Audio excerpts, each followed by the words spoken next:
लोकसभा चुनाव से पहले मुश्किलों में घिरी कांग्रेस को अब यूपी से नई उम्मीद दिखती हुई नजर आ रही है। यानी अब कई अटकलों के बीच कांग्रेस और सपा में गठबंधन को लेकर बात बन गई है। इसकी जानकारी खुद सपा सुप्रीमो अखिलेश यादव ने आधिकारिक रूप से दे दिया।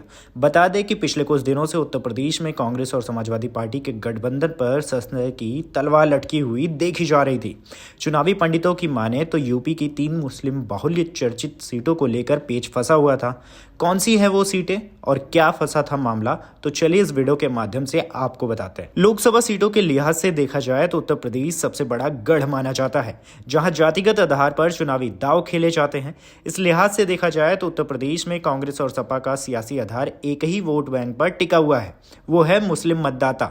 समाजवादी पार्टी इस बात को बखूबी जानती है कि अगर एक बार मुस्लिम मतदाता कांग्रेस के खेमे में गए तो उसे दोबारा सपा में वापस लाना मुश्किल हो जाएगा, क्योंकि शुरू से ही सपा मुस्लिम वोट बैंक के सहारे ही यूपी की सियासत में कदम रखा है।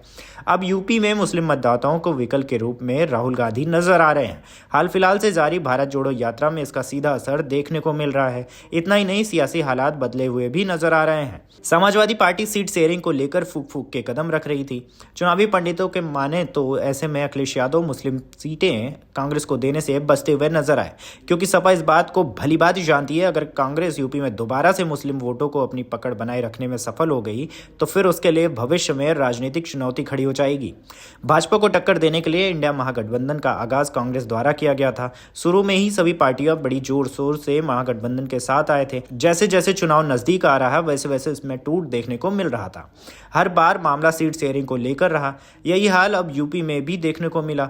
मीडिया रिपोर्ट्स की माने तो सपा ने कांग्रेस को पहले 11 सीटें फिर बाद में 17 सीटें ऑफर की, लेकिन सारा पेच 3 सीटों को लेकर फंसा रहा। बता दें, बलिया, मुरादाबाद और बिजनौर की सीटों पर यहां से कांग्रेस अपने दिग्गज नेताओं को चुनावी मैदान में उतारना चाहती थी, लेकिन सपा इसके लिए बिल्कुल राजी नहीं दिखी।